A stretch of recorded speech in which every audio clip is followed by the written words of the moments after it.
take you out. And you need to be aware, church, that the devil, he ain't here to play games. Amen.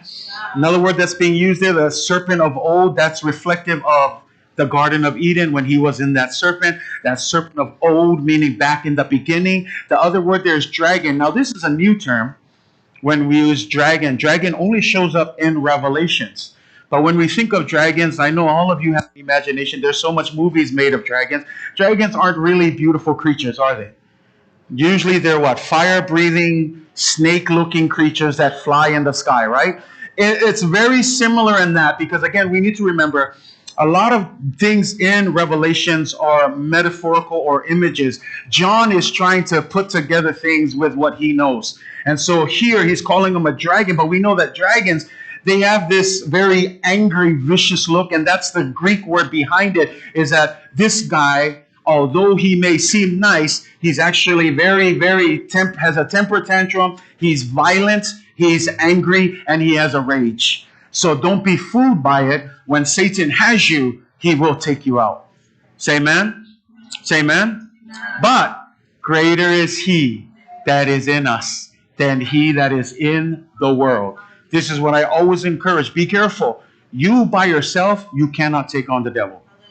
Because the devil is not a human being. He's an angelic being. Angels are something you can't see. It's a spirit. You can't touch them. So please don't be fooled. You by yourself, you cannot do anything against the devil. But greater is he. Who is he? Jesus. Because of Jesus that's in you, you can tell that devil get lost. You can tell, you can resist him. And the Bible says when you resist him, he has no choice, but he has to what? He has to flee. But the problem is when we don't resist him, right? Instead of resist him, we're like, oh, okay, maybe one time, right?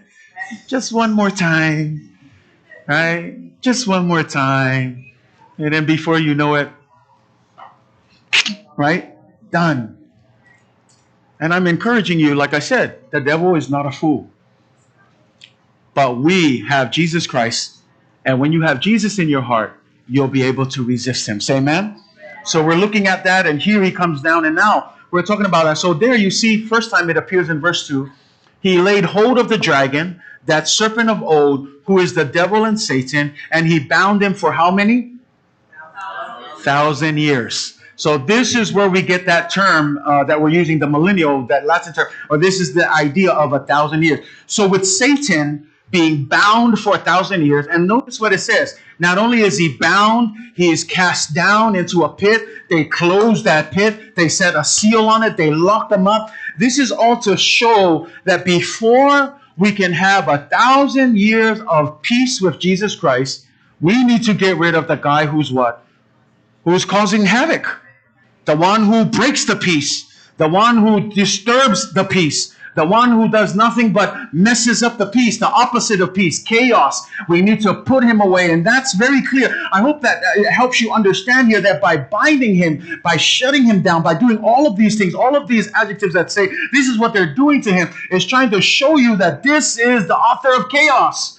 This is the author of deceiving. This is the one who causes all the trouble that we are dealing with on earth. And here, before the millennial reign of Christ, God shuts him out and puts him away once and for all. And it says here for what reason? Read it again in verse 3. Cast him in the bottomless pit, shut him up, put the seal on him so that what? So he should deceive the nations no more. Okay? So he should deceive. Ole upufasa muanga ia awane toya fa sese. Ole na tuale kasirki apolo. This is the one nature of Satan, is this. All he's ever good for besides lying and being a slanderer and accuser. Here it says they locked him up to keep him from doing his one job, and that is to deceive. That's why I'm telling you, don't fall for Satan. Don't allow him to come into your life. Don't open the door. Don't even see if it's okay or not. Stay away. Shut the door. Shut him out. That's what it says here. They said bind him, throw him into the bottomless pit, shut that door, seal it, lock it, make sure you don't release him. And I want to encourage you in the same way. Don't allow the devil to come near you. Don't allow his temptations to fool you. You got to do whatever you got to do. Shut that door on Satan's face. Kick him out of the way. Whatever you got to do, make sure you stand firm. Because if you don't, the Bible says you will fall. But why would you fall? Because his one job, deceive you. Deceive you. And even now, he's still working within the church. Even now, as people are watching, he's working.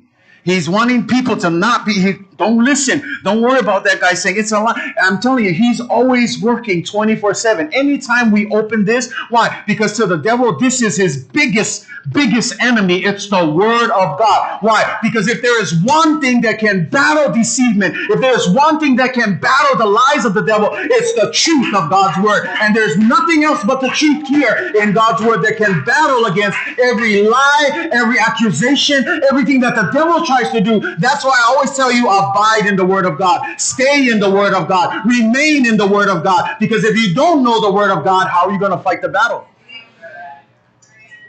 Because isn't that what he says? Psalms 119:11. Thy word have I what? Hid in my heart. Why? That I might not sin against thee. If there is one thing, ayay sa mga fanga kaof, yay or malang asala, le pauwa ku le fausosonga ki apolo, o le upwane o le atua, nga akele kanya kako ki o mayay nga le upwa la unga ko yaso uma, yay lo mama lama, ele ay sime yay mana siya ko malosi, e ke ako le ki apolo mauna pepelo, maletama fa ifase se mai, wa na o le apionga pa iyo le atua. It's only the word of God. Nothing else. So if you hear me say it all the times, read your word. Not just on Wednesday and Sunday. Every single day. Abide in the word of God. This is the only thing that you can use to battle Satan. Because here's the thing. You have to believe that that Satan himself knows the word of God. Think about that. The devil probably knows more about the word of God than some of us. And here's another thing. The devil understands that if we should understand any of these things, there goes another one. And when I say there goes another, it means here comes another spirit-filled, powerful soldier of God. Why? Because the word of God, it's what empowers us. It's the word of God that tells us our identity in him and not the world and what everyone else. Because here's the thing. The devil is happy if you come to church as long as you don't read the word. The devil's happy if you come to church as long as you don't pray. He's okay with that. Just go, yeah, that's fine. Show up, but don't read the word. This is the very one thing, because again, I'm telling you, there's nothing more potent, nothing more powerful than this that can stand up against the devil. So if you don't want to come to Sunday school, you skip this because you don't want to hear the word of God, the devil's happy. The devil's happy. That's why I'm telling you, don't just be a church goer. Be a doer of the word of God. That's why every day, this is all I'm going to share, just the word. It's up to you what you do with it, but I'm going to keep on teaching this because I personally believe in the power of God's word. And when you take a grasp of this and when you get a hold of the word of God, I'm telling you, that's why the Bible says you will do greater things than Jesus ever did on earth. But the question is, why not now? Because again, the devil's got a blind over us. Go to church. Just don't read the Bible. Don't open it. Leave it over there. You never open it every week. Why are you going to open it today? See, that's all he's going to do. That's all he does. Bible app, you might as well turn it off. You don't even open it. See, he's going to do everything. You started your little streak. What happened? 52 days? You missed one day. Now you got to start all over. Loser. See, he's going to do everything that he can to keep you away from this thing. Because again, he knows the power of this thing. And you notice how Jesus fought him when he was tempted? The word of God. He didn't have any special weapons. He had the word of God to battle him. But notice what the devil was using. He was using the word too. But he was using it in a deceiving way. Because again, that's his mission. He's a deceiver. So be careful. That's why I tell you, read the word for yourself. That's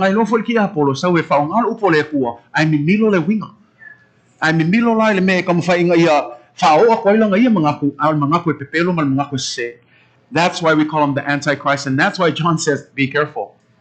Be alert. Not everything you hear from the pulpit is truth. That hurts. Even for me, I'm careful because I think about these things. Not everything you hear from here is truth. But how can you test it? Read it for yourself. Read it for yourself. I'm telling you, we have no excuse. You know, I walk into Hobby Lobby. You even go to the dollar store and they sell Bibles for $1. No one has an excuse. No one has the Bible app, come on. You people who love the phone, go ahead, light it up. You have a Bible. That's what I'm telling you. No one has an excuse. The only excuse is what? It's us. We don't have the will. We don't want to do it. We know. That's what Paul says, right? I know what I should do. I know the right thing to do, but I never do it. Why? Because there's this battle. There's this battle within you. And a lot of times we suffer not reading the Word of God because we don't really know the importance of knowing this. And you know what the Bible says, that in the last days, it says that there will be a famine. And a famine not of food and water, but a famine for what? Hearing the Word of God. There's going to be a time where you're not going to have access to this anymore. There's going to be a time where you're not going to be able to open your Bible app. And here's the thing. When you don't have all of these things, do you have the Word of God in you? Because that's the purpose of reading it. That's why for White Sunday, we have our kids memorize it. The hope is that as they grow up, they'll have a couple of memory verses in the back. So when the devil comes up, they'll be like, wait a minute, what is that? Proverbs 3 verse 5, trust in the Lord with all your heart. That was my memory verse in Sunday school. You remember that. Why? Because you memorize the Word of God. It's the Word of God that you fight the spiritual battle with. And so that's why it's an emphasis for our kids. They may not realize it now, but when they grow up, they'll remember. I remember memory verses from my Sunday school long, many moons ago. And I still remember it today. Why? Because again, the Word of God, it's alive and it's active and it's working within you. If you don't believe it, I'm telling you, this is the book that people have belittled it. People have tried to burn it. People have tried to discredit it. People have tried to disprove it. Can you tell me where all those people are? 6 feet under the ground. And the Bible is still being preached today. Why? Because this is an active book. It's a real book. This is a book that when you read, the author can speak to you right now. And I want you to think about that. But a lot of us, we don't care. And probably because, again, the devil's happy. As long as you come to church, just don't open that book.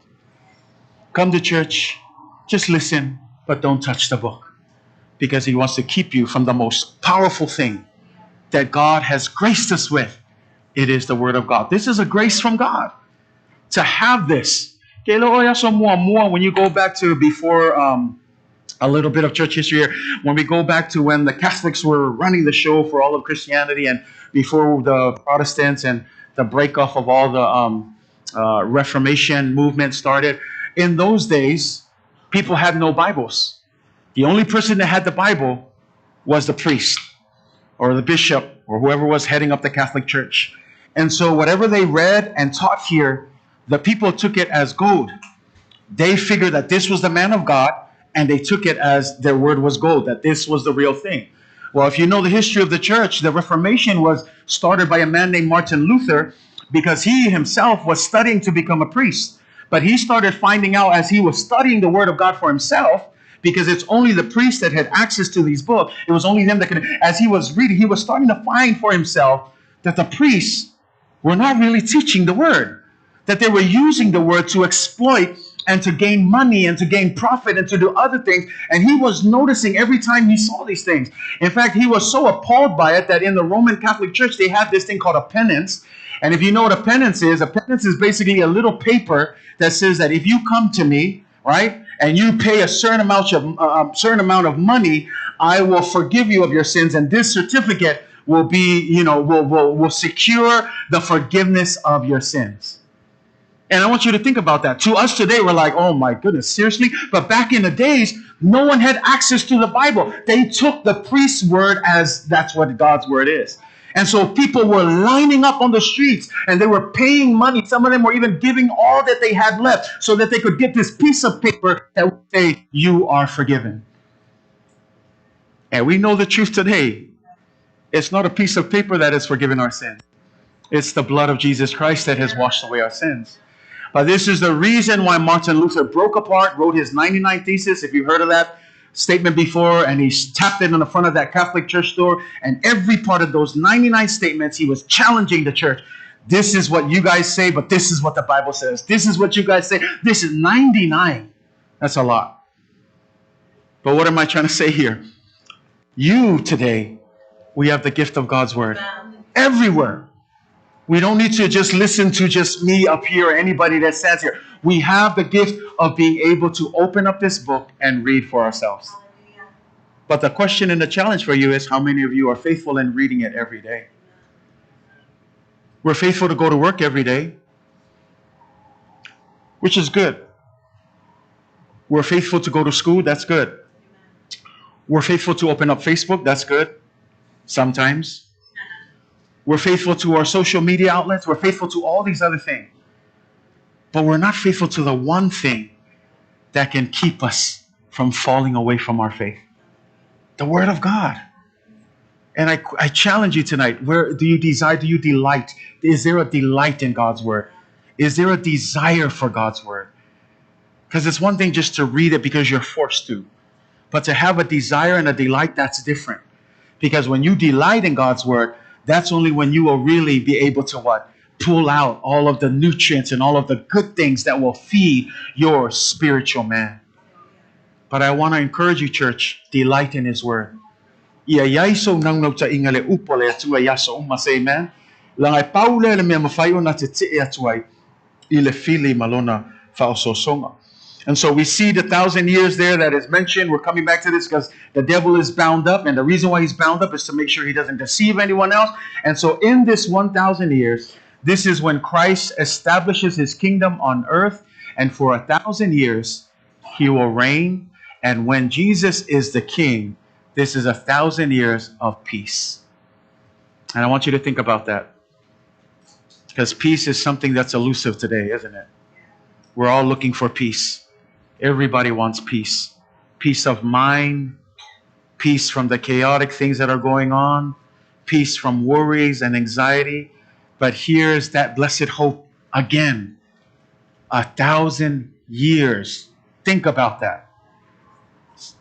Some of us don't even make it to 40 years, 50 years, but 1,000 years reigning with Christ forever. In a place where there's peace. Do you know what that means, where there's peace? And we'll look at some of these passages. I'll just jump ahead a little bit to give you like a little bit of an insight. Isaiah says that even the animals, you don't need to be afraid of them anymore. It says that kids can actually play with lions and the lions will sleep with the lamb. There'll be no violence. There will be no aggression. There'll be nothing. Even the animals in all of creation would be at peace. There would be no more need for militaries and armies and policemen and all of that stuff, because with Jesus, the Prince of Peace, as the ruler in this moment, everything is at peace. And if you could dream of a place like that, this is the importance of this millennial reign. There will be a time. I know some of you are tired. Some of you are asking, how much longer, God?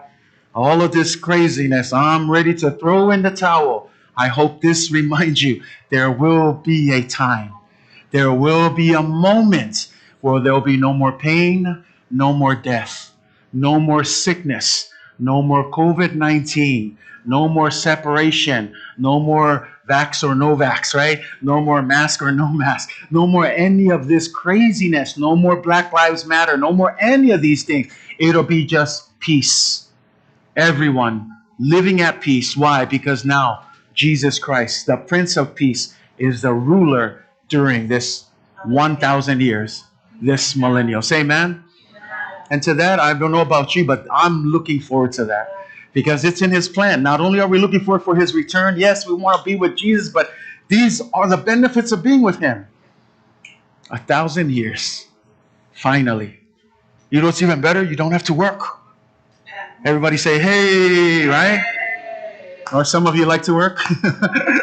You don't have to get up in the morning. You don't have to clock in anymore. You don't need to have a boss. You don't have to go to school. You don't need to do any of that anymore. Just 1,000 years of peace.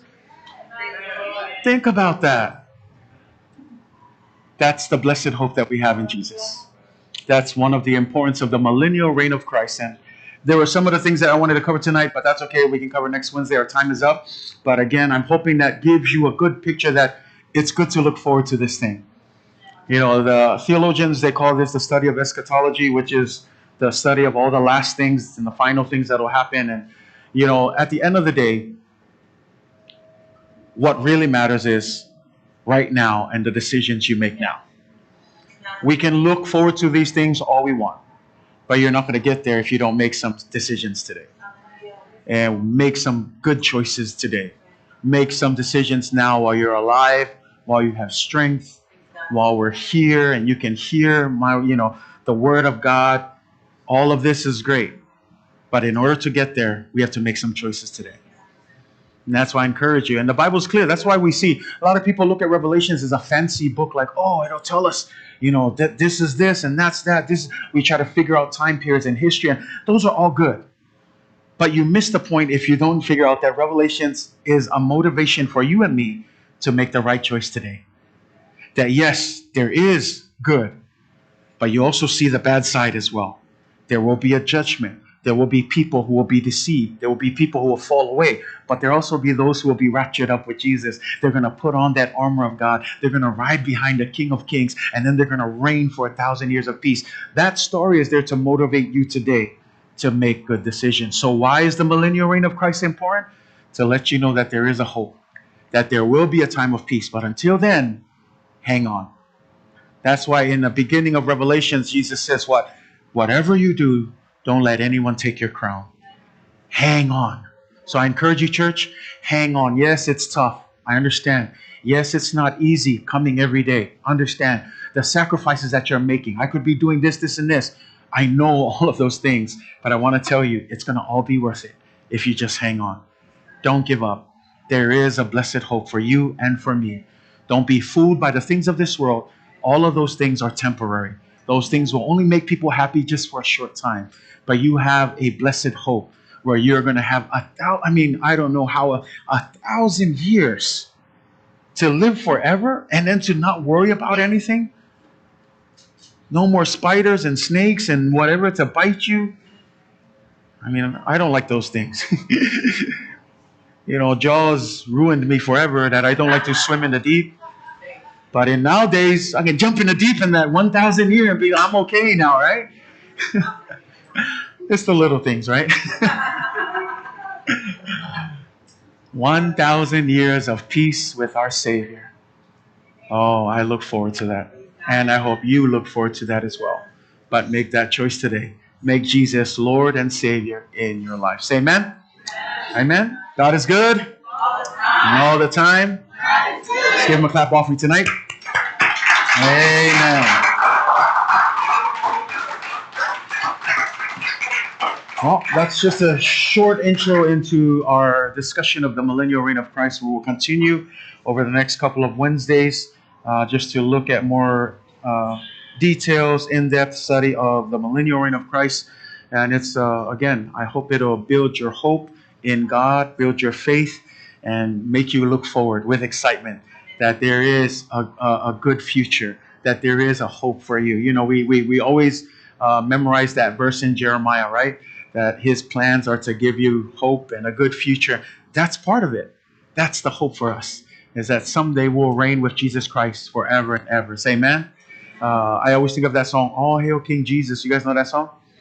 All Hail Emmanuel. We usually sing that song during, Palm Sunday, because it's reflective of when Jesus rides into Jerusalem. But I think that song is more reflective of the millennial reign of Christ. Because when you listen to the lyrics, all hail King Jesus, all hail Emmanuel, King of Kings, Lord of Lords, bright morning star, and throughout eternity, I'll sing your praises and I'll reign with you throughout eternity. That I'll reign with you is referencing this 1,000 years when we will reign with him throughout all eternity. And it's only with Jesus. Amen. So all hail our great King. Amen. All hail our King of Kings, our soon coming King. And it's going to be a great time for all of us. So God bless you in the hearing of God's word tonight. And I pray that will encourage you and inspire you to continue pressing on, continue serving God faithfully. Your work in the Lord is not in vain. But thank you for all of you tuning in. That brings us to the end of our Bible study tonight. We'll see you again sometime this week in our other services. But otherwise, God bless you. We'll see you again next time in the name of Jesus. Amen.